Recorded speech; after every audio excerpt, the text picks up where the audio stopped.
बच्चों, आज हम कक्षा 4 की विज्ञान विषय में पाठ 9 का अध्ययन करेंगे, जिसका शीर्षक है मिट्टी का अपरदन। बच्चों, मिट्टी का अपरदन यानी होता है कि मिट्टी की जो उपजाऊ शक्ति होती है उसका नष्ट होना या समाप्त होना, कि मिट्टी के उपजाऊपन का खत्म होना। तो ये किन किन कारणों से होता है, तो आज हम इसके बारे में पढ़ेंगे। सब बच्चे अपनी किताब में उंगली रखिए। पृथ्वी की बाहरी कठोर परत क्रस्ट कहलाती है। क्रस्ट की ऊपरी परत मिट्टी की बनी होती है। मिट्टी में ही सभी प्रकार के पौधे, साग, झाड़ी और वृक्ष आदि उगते हैं। मिट्टी से ही पौधों को खनिज, कार्बनिक पदार्थ तथा जल मिलता है।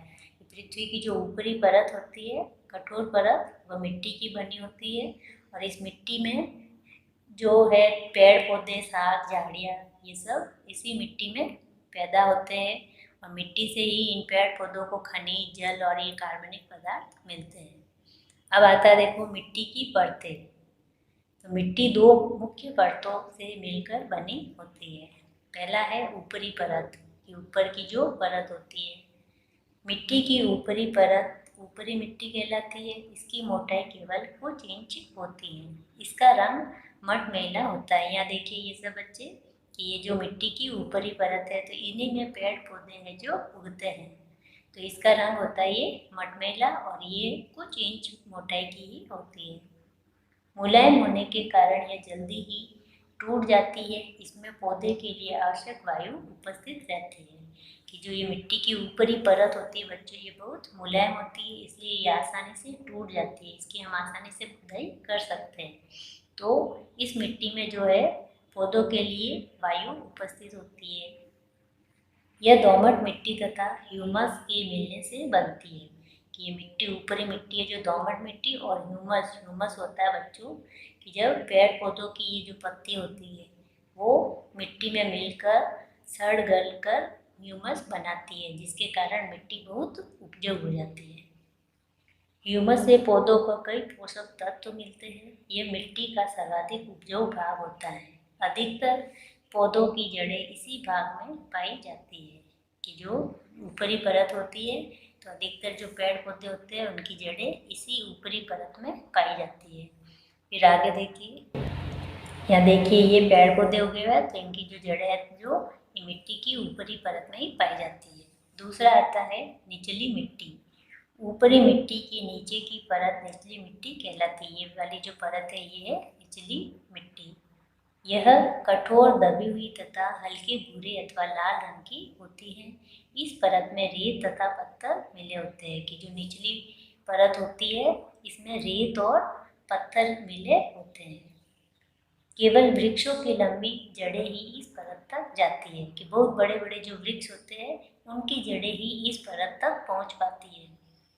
इस परत से पौधों को भोजन नहीं मिलता। निचली मिट्टी के नीचे चट्टान पाई जाती है। इसका ऊपरी भाग पत्थर, इसमें छेद होते हैं। यहाँ देखिए ये ऊपरी भाग ये पत्थरों से ढका रहता है, जिनके बीच ये छेद है।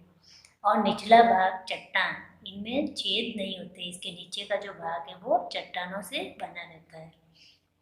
वर्षा का जो जल जमीन में नीचे चला जाता है वह इसी चट्टान की परत पर एकत्र हो जाता है। कि जो वर्षा, बारिश के दिनों में बारिश होती है तो वो जमीन उस जल को सोख लेती है, और सोख कर वो जल जो होता है वह ये जो चट्टानें होती है वहाँ जाकर एकत्रित हो जाता है।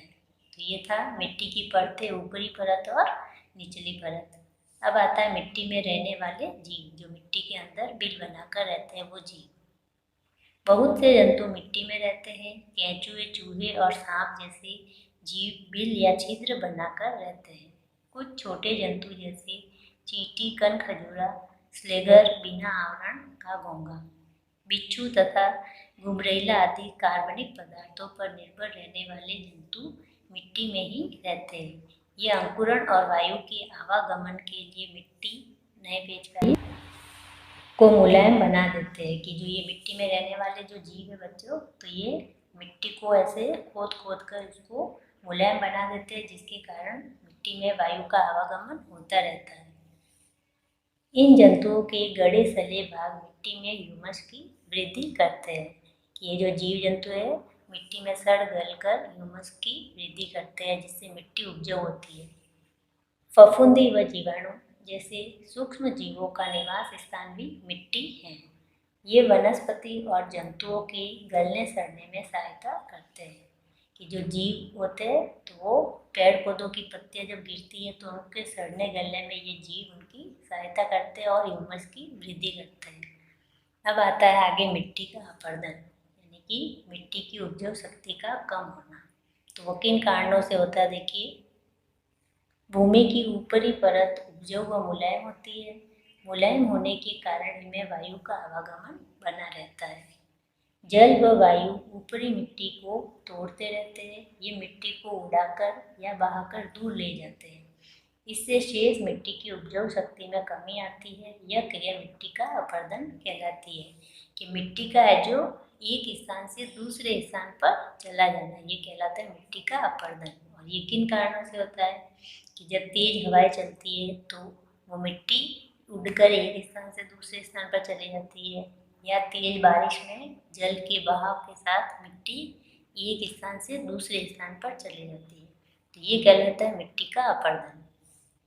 आगे देखिए, आज के प्रगतिशील युग में मिट्टी का अपरदन एक समस्या बनी हुई है। बढ़ती जनसंख्या की भरण पोषण के लिए आवश्यक मात्रा में फसलों को उगाने की आवश्यकता है, किंतु मिट्टी की उपजाऊ शक्ति में कमी आ रही है। लंबे समय से अपरदन के कारण उपजाऊ भूमि रेगिस्तान का रूप ले लेती है। कि बहुत लंबे समय तक अगर मिट्टी का अपरदन होता है तो क्या होता है कि जो उपजाऊ भूमि होती है वह रेगिस्तान का रूप ले लेती है। अब देखिए, मिट्टी का अपरदन किन किन कारणों से होता है। तो पहला आता है इसमें वायु द्वारा अपरदन। गर्मी के दिनों में मिट्टी बिल्कुल सूखकर भुरभुरी हो जाती है। आप लोगों ने देखा होगा, गर्मी के दिनों में गर्मी के कारण, सूर्य की तेज किरणों के कारण, धूप के कारण मिट्टी जो सूख जाती है। तो इसके कारण तेज हवा ऊपरी मिट्टी के अधिकांश भाग को उड़ा ले जाती है। तो वो सूखी मिट्टी जो होती है तो वो तेज हवाओं के कारण उड़कर एक स्थान से दूसरे स्थान पर चली जाती है। इस प्रकार मिट्टी की उपजाऊ शक्ति घट जाती है। हमारे देश के राजस्थान राज्य में तेज आंधियाँ रेगिस्तान से रेत उड़ाकर आसपास की उपजाऊ मिट्टी को ढक लेती है। इसके कारण रेगिस्तान का विस्तार होता जा रहा है। कि जो तेज आंधियों के कारण क्या होता है कि रेगिस्तान की जो मिट्टी होती है वह उड़कर जो उपजाऊ मिट्टी होती है उसके ऊपर ढक देती है। तो इसके कारण रेगिस्तान का विस्तार होता जा रहा है। अगला देखिए, दूसरा है मनुष्य द्वारा अपरदन। कि मनुष्य द्वारा मिट्टी का अपरदन किस प्रकार होता है। तो आप लोगों ने देखा होगा, मनुष्य अपने जो गाय भैंस बकरी जो होते हैं उनको चरने के लिए घास वाली जमीन पर छोड़ देते हैं। तो वो वहाँ से घास को चढ़ लेते हैं, खा जाते हैं। तो उससे क्या होता है कि वहाँ से की जो मिट्टी होती है उसका उपजाऊपन कम होता है, क्योंकि जो घास और वृक्ष जो होते हैं वो मिट्टी को बांध कर रखते हैं। और उस जगह से अगर घास और वृक्ष हट जाते हैं तो क्या होता है, मिट्टी एक स्थान से दूसरे स्थान पर चली जाती है।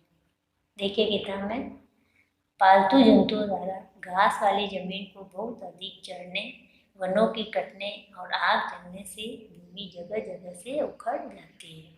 तेज आंधी या भारी वर्षा आदि इस मिट्टी को दूर उड़ा ले जाती है।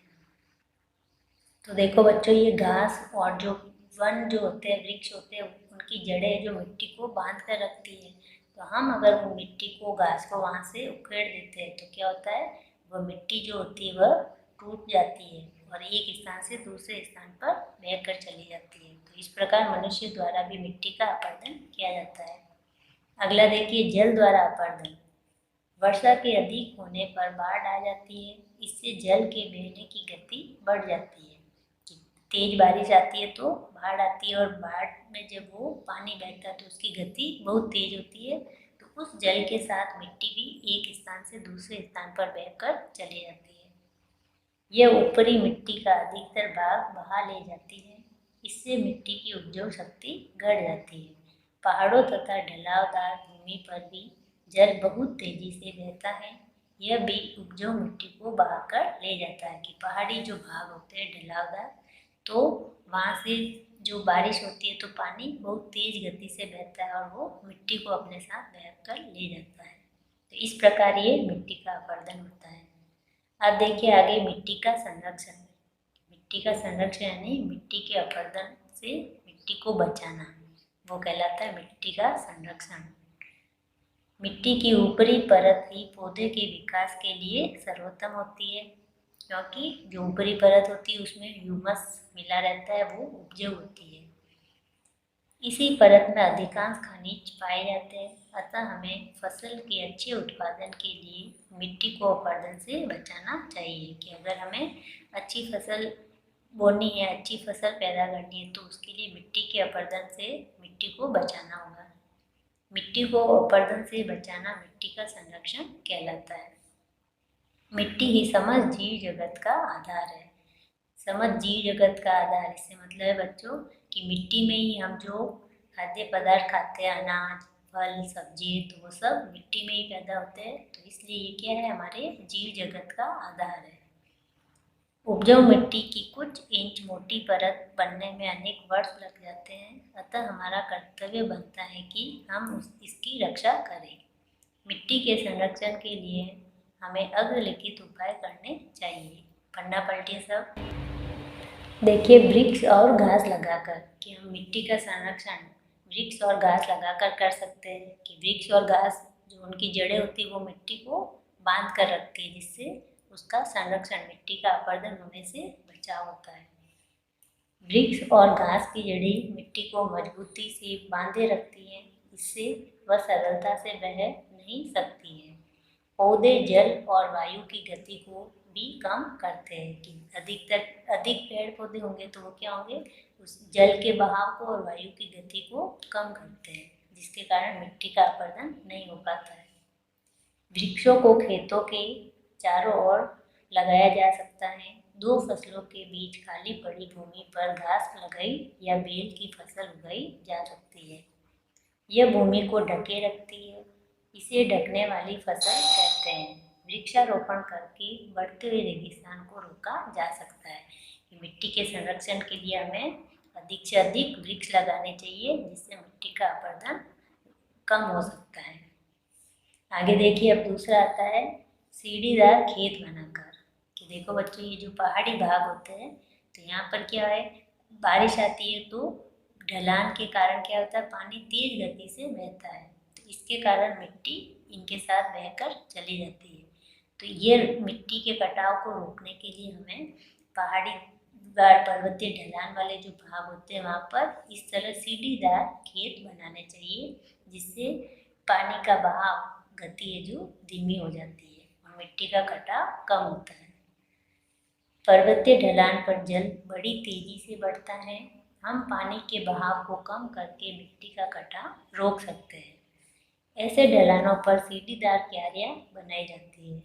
इन क्यारियों में खेती की जाती है। इस प्रकार की खेती को कंटूर फार्मिंग कहते हैं। कि अगर देखो, हम यहाँ खेती करते हैं पहाड़ों पर, तो पानी जो होता है वो एकदम से बहकर चला जाता है और इसके साथ मिट्टी भी बह जाती है। और ऐसे सीढ़ीदार जब खेत बना देते हैं तो पानी की जो गति है, जल की गति धीमे हो जाती है और मिट्टी का कटाव कम होता है।